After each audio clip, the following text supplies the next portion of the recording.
आज जो मेनली मैंने आपसे जो बात करने का जो मेरा मन है वो सिर्फ ये है कि जो मंदिर में खर्च हुए हैं और जो पैसे हैं वो डोनेशन है। आपका हमारा जो भी भगत आता है उसका दिए, उसने जो मंदिर में दिया है पैसा, आस्था का पैसा है, तो उनको पता होना चाहिए कि भाई पैसे आपके सही जायज कहाँ गए, कहाँ खर्च हो रहे से कर रहे हैं। लेकिन श्राइन बोर्ड जो है वो चुलकाना धाम जो है कब तक बनेगा? अच्छा, रोशन लाल जी से आपको, सिंगला साहब जी से कुछ कहना है इस वीडियो के माध्यम से, या कुछ आपका मैसेज हो? मेरा नमस्कार दोस्तों, आज मैं खास मुद्दे को लेकर के आपके सामने आया हूं और ये मुद्दा काफ़ी टाइम से जो है लगातार सुर्खियों में है। आज हमारे साथ बातचीत करेंगे एडवोकेट मुकेश छोकर जी हैं, क्योंकि चुलकाना धाम खाटू श्याम के मंदिर के मामले को लेकर जो श्राइन बोर्ड को लेकर के उनकी बात चल रही थी लगातार। सीएम साहब का कहीं ना कहीं उसमें बयान आया था कि इस चुलकाना धाम को श्राइन बोर्ड बनाया जाएगा। तो एडवोकेट मुकेश छोकर जी हैं, समाज सेवी होने के नाते या फिर उस चीज़ को होने के नाते ये उन चीज़ों पर चर्चा डालना चाहते हैं। ये भी चाहते हैं कि श्राइन बोर्ड जो है वो मंदिर श्राइन बोर्ड के अंदर जाए और हमारे मंदिर का विकास हो और वहाँ पर साफ़ सफाई का इस तरीके का ध्यान रखा जाए। तो इन्होंने कुछ टाइम पहले आरटीआई लगाई थी और सारी आरटीआई इनके पास है। 2023-24 में जो खर्चा हुआ है, क्या उन्होंने देख के लगेगा कि आप ये जो खर्चा हुआ है क्या आमदनी से बढ़कर हुआ है या फिर आमदनी से कम हुआ है? तो मुकेश छोकर जी जी प्रणाम पहले। सर नमस्कार। अच्छा, आप ये लगातार सुर्खियों में रहते हैं जी, आपकी एक मैंने इंटरव्यू भी देखा था, वीडियो भी आपकी वायरल हो रही है। आप चाहते हैं कि चुलकाना धाम को श्राइन बोर्ड के अंदर दिया जाए, तो आप क्यों चाहते हैं और आप इस चीज़ पे क्यों काम कर रहे हैं? सर ऐसा है, जैसे श्राइन बोर्ड की अगर बात करें तो जितने भी गांव के 99% लोग और गांव के जो बाबा में श्रद्धा रखने वाले व्यक्ति हैं, सबकी इच्छा ये है कि श्राइन बोर्ड बने। कल ही विपिल गोयल, शायद जो मंत्री हमारे वो आए थे, विपिल गोयल जी, उन्होंने भी ये कह के गए हैं न्यूज़पेपर में दिया आज कि हम इसको जल्दी से जल्दी श्राइन बोर्ड बनाएंगे। क्योंकि जो सरकार सुविधाएं देगी, जो सरकार काम करेगी, वो आम आदमी नहीं कर सकता कभी भी। आज जो मेनली मैंने आपसे जो बात करने का जो मेरा मन है वो सिर्फ ये है कि जो मंदिर में खर्च हुए हैं और जो पैसे हैं वो डोनेशन है। आपका हमारा जो भी भगत आता है उसका दिए, उसने जो मंदिर में दिया है पैसा, आस्था का पैसा है, तो उनको पता होना चाहिए कि भाई पैसे आपके सही जायज कहाँ गए, कहाँ खर्च हो रहे हैं। सिर्फ मेरा उद्देश्य आज ये बताना है कि जो बाबा के भगत हैं, गांव वाले हैं, वो कम से कम ये देखें कि खर्च हुए कहाँ हैं। मैं सिर्फ ये आपको खर्चे अच्छा, जब आपने आरटीआई लगवा के निकलवाई ये चीज़ें, आपने लगाया कि भाई इससे ही जायज खर्च हुआ है इस आमदनी के हिसाब से? नहीं, आप लोग भी देख लेना, मैं तो सबको बताऊंगा। अब चलो भाई, आपको ना डाटा बताया जाएगा। और देखो इस चीज़ पर लगातार चर्चाएं होती है, फिलहाल आप देख लो। सर रिकॉर्ड है मेरा, ये मेरा अपना बनाया हुआ नहीं है, आरटीआई का से आया हुआ है और जो श्याम मंदिर सेवा समिति है उनके द्वारा ही प्रोवाइड कराया गया है मेरे को, मेरा अपना नहीं है ये। सबसे पहले तो मैं खर्चे आपको दिखाना चाहूँगा जो कोरोना काल में हुए हैं। 2020 में 23 मार्च 2020 में लॉकडाउन स्टार्ट हुआ था देश में, 21 तक चला, वो थोड़े दिन खुला था, लेकिन सेकेंड वेव आई थी तो उसमें सब बंद था। उसमें जो उन्होंने खर्चे दिखाए हैं, एक डेली टेलीकास्ट कराते हैं एक्सपेंसेस उसके 3.5 लाख रुपये हैं जी, जो लाइव चलाते हैं। ठीक है। ये फिटिंग एक्सपेंसेस 60,000 रुपये हैं जी। फाल्गुन मेला, मेरे हिसाब से फाल्गुन मेला आयोजन ही नहीं हो पाया था 2000 उसमें कोरोना काल में, उसमें है 4,30,000 रुपये। बाबा का जन्मोत्सव 50,000 रुपये,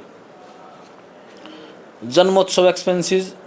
फिर आगे जी मंदिर कंस्ट्रक्शन 72,000 रुपये, मंदिर मेंटेनेंस 1,93,000 रुपये, मंदिर मिसलेनियस एक्सपेंसेस। मिसलेनियस तो अब कुछ भी कह सकते हो, मिसलेनियस में कोई एक्चुअल नहीं है क्या किया, 2,60,000 रुपये। मंदिर प्रमोशन जो प्रमोट किया ना, प्रमोशनल एक्सपेंसेस 17,000 रुपये। सैलरी जो दी है, काम किसी ने किया नहीं है मेरे हिसाब से, 10,55,000 रुपये।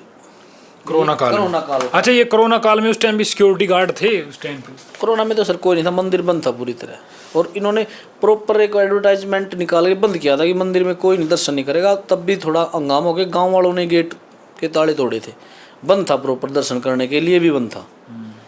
और तो छोड़ दो आप, उसके अलावा आनंद स्वीट से है, आर्य फर्नीचर 34,000 रुपये, 1 लाख रुपये लकड़ी वाले के हैं जी, 1,25,000 Krishna light tent house, 1,30,000 no United security agency, ये है। और ये है गुप्ता फ्लावर शॉप है कोई, फुल्लो वाले के हैं, 1,30,000 रुपये। ये तो कोरोना काल का इनका। एक मैं आपको अभी पिछले 23-24 की डिटेल में आपको ज़रूर दिखाना चाहूँगा। थोड़ा जल्दी जल्दी बताइए। हाँ जल्दी जल्दी सर, अभी 23-24 की सर 1 मिनट देख लें बस। भाई आप भी इतने लगातार इस वीडियो को शेयर करना ताकि ये लगातार इस चीज़ पे चर्चा करते हैं। और मैं रोशन लाल जी जो वहाँ के प्रधान हैं, उनसे मेरी बातचीत होती रहती है, लेकिन आज इनसे बातचीत होगी क्योंकि अब पोजीशन में खड़े हैं इसकी। सर अब आप 23-24 का जो देखो, एडवर्टाइजमेंट एक्सपेंसेस 11,50,000 रुपये, कैश मिसलेनियस एक्सपेंसेस 6,87,000 रुपये, पावर एंड फ्यूल 6,38,000 रुपये, बोर्ड मीटिंग 29,000 रुपये, स्टोर एक्सपेंसेस 21,000 रुपये, फाल्गुन मेला 10,74,000 रुपये, डेप्रीसिएशन 5,24,000 रुपये। डेप्रीसिएशन मेरे हिसाब से एक फर्जी एंट्री है। जर्नल एक्सपेंसेस 66,000 रुपये, जन्मोत्सव जो बाबा का मनाया 15,89,000 रुपये, लीगल फीस 35,000 रुपये, प्रिंटिंग स्टेशनरी, प्रिंटिंग का खर्चा, स्टेशनरी जो आती है पेन वगैरह कॉपी जो छपते हैं वो 3 लाख रुपये, रिपेयर मेंटेनेंस 4 लाख रुपये, सैलरी 10 लाख रुपये, बाबा का श्रृंगार 7,37,000 रुपये, सिक्योरिटी 1,38,000 रुपये, टीवी चैनल एक्सपेंसेस 11,80,000 रुपये, एडवर्टाइजमेंट है 11 लाख रुपये की, और टीवी चैनल है 11 लाख रुपये का, वाइट वॉश जो है 10 लाख रुपये बाबा की, एकादशी का जो खर्चा है वो 13,93,000 रुपये, गार्डनिंग जो है वो 1 लाख रुपये, रजिस्ट्रेशन फीस 20,000 रुपये। तो इस ये कितना हो गया टोटल लगा के? टोटल हो गया जी ये 1,37,95,385 रुपये। तो आपने लगाया कि भी जो ये बाबा की मतलब मैं तो ये कह रहा हूँ सर, इतनी जिन्होंने दान दिया है सब बुद्धिजीवी हैं, बस वो ये देख लें कि क्या एक वर्ष में 1 करोड़ रुपए ही आए हैं डोनेशन के, और ये भी देख लें कि ये एक्सपेंसेस ठीक है गलत है। इस बारे मैंने एक anti corruption bureau ADGP Alok Mittal जी, जो हमारे ऑडिटर जनरल है, प्रिंसिपल सेक्रेटरी, एक उनको ऑडिट कराने के लिए, एक इनकम टैक्स में, वहाँ भी मैंने दरखास्तें दी है, RTI मैंने लगा दिया है। जो एक एक्सपेंसेस है उनके साथ हमें बिल भी दो, किसको आपने पेमेंट की, कहाँ खर्चा किया। अगर आपके ये संभालने को बिल भी आया होगा, बिल उसको पेमेंट भी की होगी, दोनों चीज़ें हमें दिखाओ एक बार। बाकी मैं किसी पर्सनल तो मेरी किसी से ग्रीवेंस भी नहीं है, मेरा निजी तो किसी के साथ लड़ाई झगड़ा नहीं, कोई ज़मीन नहीं, जायद का नहीं। हमारा तो ये है, हमारा उद्देश्य भी श्राइन बोर्ड बने। कुछ लोग इसमें ज़बरदस्ती इसको रोकने की कोशिश कर रहे हैं। एक हमारे सिंगला जी हैं पानीपत से, जो इसी काम में व्यस्त हैं, और कोई काम नहीं उनको, पानीपत रहते हैं। श्राइन बोर्ड में जाने से क्या होगा, मतलब आपको श्राइन बोर्ड में जाने से आप समझो, श्राइन बोर्ड में नहीं, वो पता क्या आप कह रहे हैं कि वहाँ पर व्यवस्था बढ़ेगी, वो चीज़ें बात। आप अब सरकार ने राम मंदिर बनाया है, देखा है राम मंदिर? देखा है। तो आम आदमी बना सकता है क्या? ये व्यवस्था कर सकता है? महाकाल गए हो? महाकाल वहाँ नहीं गया।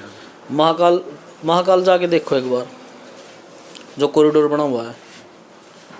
तो वैष्णो देवी गए हो, कहीं और, जो काम सरकार कर देगी वो संभव ही नहीं है आप और हम या आम आदमी कर देगा। तो उन्होंने लालच किस बात का है भाई? आप मतलब देना क्यों चाहते, वो क्यों मतलब बीच में टांग डाले? भाई लालच तो वो ही बताएंगे ना। वो तो कह रहे हैं कि हम तो ईमानदारी से काम करते हैं। मेरी बात तो सुनो, आप लोग, आप मंदिर में क्यों काम कर रहे हो? और आप अपना काम करो ना। अब मैं हूँ, आप हो, आपका काम है ना ये। आप एक जर्नलिस्ट हो, आप काम कर रहे हो, आप इसको छोड़ के मंदिर में जाके बैठ जाओगे? सारा काम छोड़ के। नहीं, काम नहीं चलेगा ना, क्योंकि मंदिर का पैसा तो नहीं, लगेगा। मैं अगर ये छोड़े कोर्ट में मंदिर में बैठ जाऊँ जाके सेवा लग जाऊँ करने, मेरा काम चल जाएगा? नहीं, मैं तो ये कह रहा था, आप लोग छोड़ दो, सरकार करेगी, सरकार तनख्वाह भी देगी, सरकार के पास एक अमला जमला है, पूरा तंत्र है, आप छोड़ दो, अपना काम क्यों नहीं कर रहे? अब मैं तो वो ये कह रहे हैं कि हमने इतना टाइम लगाया इसको बनाने में। टाइम, चलो टाइम लगाया, बाबा आपको आशीर्वाद देगा, कोई बात नहीं, बहुत बढ़िया किया वो आपने। कह रहे हैं कि एल्बम दिखाएगी आपने इस चलो तरीके से। बहुत बड़ी, उसमें एल्बम तो दिखा दी भैया, एल्बम के साथ और आदमियों ने दे दिया है, मिट्टी डली कि एक आदमी ने डाली है क्या? उनसे ये बताओ आपने क्या दिया है? आपने पर्सनल, अपनी पर्सनल जेब से क्या दे दिया आपने? भाई मैं किसी मंदिर में जाके बैठ गया, लोग दान दे रहे हैं, मैं उसको यूज़ कर रहा हूँ, आपने पर्सनल क्या दे दिया? आपका पर्सनल क्या गया है भैया? आपने अपनी नौकरी लगा दी हो दांव पे, आपने अपनी ज़मीन बेच के लगा दी हो, आपने अपने बिजनेस के पैसे लगाए हो, लोगों का पैसा है वो आपने मंदिर में लगा दिया, और जैसे लगाया जो लगाया वो भी लोगों को पता ही है। लेकिन ये तो आता है ना कि इतनी मेहनत करके बाबा का दरबार बनाया, फिर वो यार मेहनत करिए आपने, या तो आप ये कहो कि हमने सेवा भाव में काम किया है, सेवा भाव में किया तो अगर और अच्छा होने जा रहा है तो आप छोड़ते क्यों इस चीज़ को? मैं तो ये कह रहा हूँ, जब सरकार और अच्छा काम करने के लिए तैयार है, यहाँ कॉरिडोर बनेगा, अब अगर सरकार के अंडर होगा, हमारे जो यहाँ के एमपी है मनोहर लाल खट्टर जी हैं, आज देश के सबसे पावरफुल व्यक्तियों में वो है, यहाँ के एमपी हैं, नायब सैनी है, एमएलए मनमोहन बनाना है, पूरी बीजेपी की टीम है, वो पता नहीं क्या, वो एक कलम से वो 1000 करोड़ रुपये भी दे सकते हैं गाँव में विकास के लिए, भाई इस कॉरिडोर बनाओ इसको।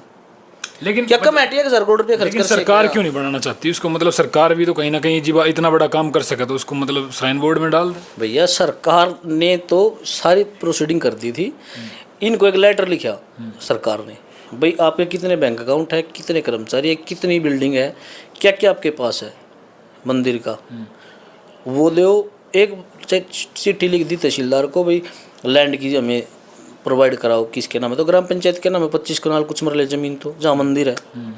ये उस लेटर जो था, इनको लिखा है लेटर, उसको लेके हाई कोर्ट चले गई, वहाँ वकील खड़ा करके उस पर स्टे लेके आए। इन्होंने जो इनकी जो रिट पिटीशन है उसमें इनकी दो ही चीज़ें हैं कि जी जो ग्राम पंचायत ने रेजुलेशन किया है इसको श्राइन बोर्ड बनाने के लिए, उसने हमारी नहीं सुनी, हमारा पक्ष नहीं सुन पाए, वो सरकार ने हमारा पक्ष नहीं सुना, हमारा पक्ष सुना जाए कि हमने भाई क्या क्या काम किया, हम ये कर रहे हैं वो कर रहे हैं। तो इस बात पे सिर्फ स्टे है, उसमें ग्राम पंचायत भी पार्टी है, मुझसे बड़े भाई मेंबर हैं इसके, वो भी पार्टी, हमने अपने वकील खड़ा किया है, इनके खिलाफ जो दरखास्तें हैं, जो ये उस पिटीशन में कह रहे हैं धरातल पे वो नहीं है। हमारा टीएम ये कहते हैं हम 30 एम्प्लॉई को काम दिया, हमने यार टीएम मांगा भाई 30 एम्प्लॉई के नाम दो, उनकी सैलरी कैसे देते हो खाते में, उसमें लगाई है इनकी दरखास्त मैंने ESI में। अच्छा, 100 कमेटी में 100 के लगभग वहाँ पे मतलब कमेटी मेंबर है, तो उनमें से कितने इसके समर्थन में है कि श्राइन बोर्ड में? लो जी ऐसा है, गांव के जो व्यक्ति हैं वो तो मेंबर थोड़े, ऐसा पहले पता नहीं था, रजिस्ट्रेशन की जो प्रक्रिया है या रजिस्ट्रेशन जो होता है उसके बारे में इतना नॉलेज नहीं था लोगों को, गांव के तो बड़े बड़े लोग थे, भी ये था मंदिर में सेवा हो रही है। अच्छा सरपंच साहब, सुनो एक मिनट, एक जो सिंगला परिवार है ना, नरेश सिंगला, उसने सारे मिली भगत करके रजिस्ट्रेशन करा लिया। मतलब मैं किसी रजिस्ट्रेशन करा लूँ, किसी मंदिर का, कोई गौशाला बना लूँ, कोई ट्रस्ट बना लूँ, अपने घर के मेंबर बना लूँ सारे, अपनी घरवाली को बना लूँ, भाई को बना लूँ, चाचा ताऊ, तो फिर वो तो मेरे हिसाब से चलेंगे ना, वोटिंग भी इलेक्शन होगा तो वो मेरे हिसाब से चलेंगे, तो पावर उसको ही होती है, उसमें लिखा होता है सारी पावर। अच्छा ये बताइए, सरपंच साहब जो आपके गांव के सरपंच है मौजूदा, वो भी कह रहे हैं कि भी श्राइन बोर्ड में बनना चाहिए, लेकिन अब तक हो ही नहीं कार्रवाई। ऐसी क्या ताकत है उनके बीच में जो उन्होंने मतलब इस चीज़ को? उनकी कोई ताकत नहीं है, ताकत तो या फिर मतलब वो सही है अपनी मेरी बात, मैं भी एडवोकेट हूँ, ताकत होती है वकील की और कोर्ट की।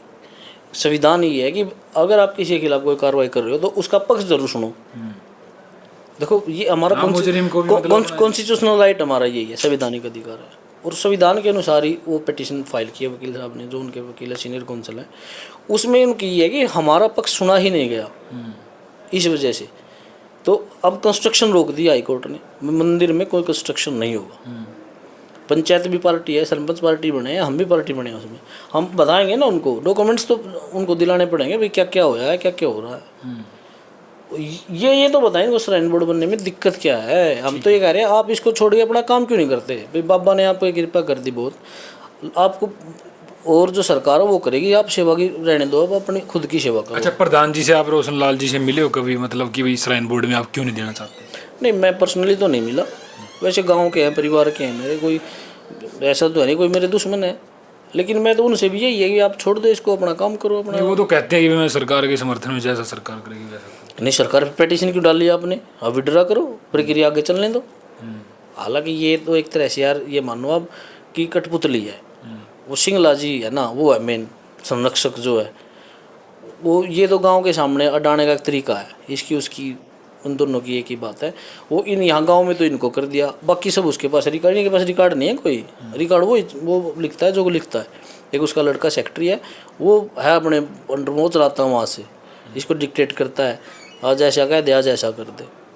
ये ऐसा तो नहीं है कि भाई पॉलिटिकल के हिसाब से मतलब साठगांठ होगी हो, मुख्यमंत्री साहब को मना लिए हो, मतलब सरकार में कहीं ना कहीं हाथ लगा के मतलब उसको रोक दिया इस प्रक्रिया को, लगता है आपको ऐसा कुछ? नहीं, प्रक्रिया तो नहीं रुकी है, प्रक्रिया नहीं रुकी है। कोर्ट में टाइम लगता है, हम देखते हैं एक दिन में 100 केस लगे होते हैं जज के यहाँ। नहीं, लगभग सालों से ये मुद्दा चल रहा है। नहीं, सालों से नहीं, अभी इन्होंने अभी 4 महीने हुए हैं जो इन्होंने, 4-5 महीने जो हाईकोर्ट गए हैं। तो आपको लगता है कि भी श्राइन बोर्ड के अंदर जाएगा? 100% जाएगा जी, 100% जाएगा। और ये हमारे जो बाबा श्यामी कृपा है, हम तो ये हालांकि अगर मैं ठीक हूँ तो मेरे साथ भगवान मुझे ताकत दे, वो ठीक है तो फिर उनको दे।